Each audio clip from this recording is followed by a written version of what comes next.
ধরুন আপনি কোনো বিল্ডিং এ উঠতেছেন। আপনি কি সিঁড়িতে আবদ্ধ থাকবেন? নাকি আপনার গন্তব্য অনুযায়ী আপনার কোনো ঘরে প্রবেশ করবেন? না শুধু সিঁড়িতেই আবদ্ধ থাকবেন, সিঁড়িতে দাঁড়িয়ে থাকবেন? এ কথা কেন? আসলে এই কথা বলতেছি এই প্রসঙ্গে যে আমরা ১ম এ যে ভালোবাসার কথা বলি, এই ভালোবাসাটা তৈরি হয় একটা ভাব থেকে আসা আসক্তি। একটা সময় আসক্তি থাকে না। আমাদের প্রেমে পরিপূর্ণ হতে হয়। এখন আমি যদি ১ম যে স্টেজ থেকে উঠে আসতেছি অর্থাৎ সিঁড়ি থেকে, আমি যদি সিঁড়িতেই আবদ্ধ থাকি অর্থাৎ সিঁড়িতেই যদি দাঁড়িয়ে থাকি এবং বলি যে ভালোবাসি, তাহলে কি হয়? অর্থাৎ আমার কথার অর্থ হচ্ছে আমি যদি সিঁড়িতে দাঁড়ায় থেকে বলি চাই, চাই, চাই, এই যে আসক্তি, এই আসক্তি আমাদের কি প্রেমের মঞ্জিল পর্যন্ত পৌঁছাতে দিতে পারে বা পৌঁছাতে দিবে? আসক্তি যতক্ষণ থাকবে ততক্ষণ আমাদের মধ্যে ভয় থাকবে, হারানোর ভয় থাকবে, বিভিন্ন প্রকার ভয় থাকবে এবং এই ভয় সবসময় আমাদেরকে একটা সংঘর্ষের মধ্যে নিয়ে যাবে। অর্থাৎ আমরা প্রতিনিয়তই ভয় থেকে সন্দেহ করা শুরু করব। বিভিন্ন ধরনের যে বাজে ব্যবহারগুলো আছে সেগুলো শুরু হতে থাকবে।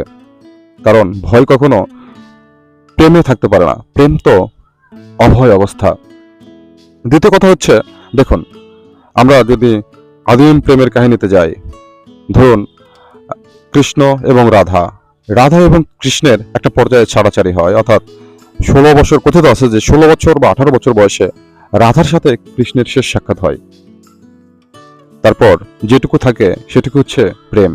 অর্থাৎ এই সময়টুকু কৃষ্ণ আর রাধার দেখা হয় না, কিন্তু রাধা কৃষ্ণ নামে এতটাই বিভোর হয়ে যায় যে সে নিজেকেই কৃষ্ণে রূপান্তরিত করে।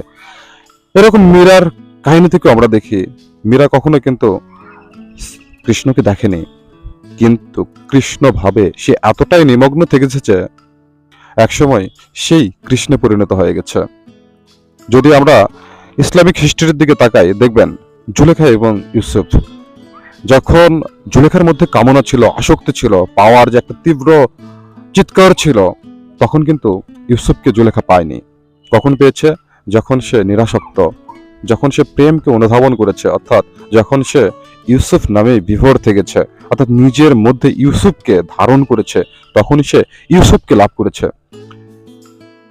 তো বিধায় হচ্ছে আমরা যদি সিঁড়িতে অর্থাৎ আসক্তিতেই আবদ্ধ থেকে যাই, সিঁড়িতেই দাঁড়িয়ে থাকি, তাহলে আমরা প্রেমের যে মঞ্জিল সেই মঞ্জিল পর্যন্ত পৌঁছাতে পারবো না। প্রেম হচ্ছে অভয়, প্রেম হচ্ছে নিরানন্দের জায়গা, চৈতন্যময় অবস্থা।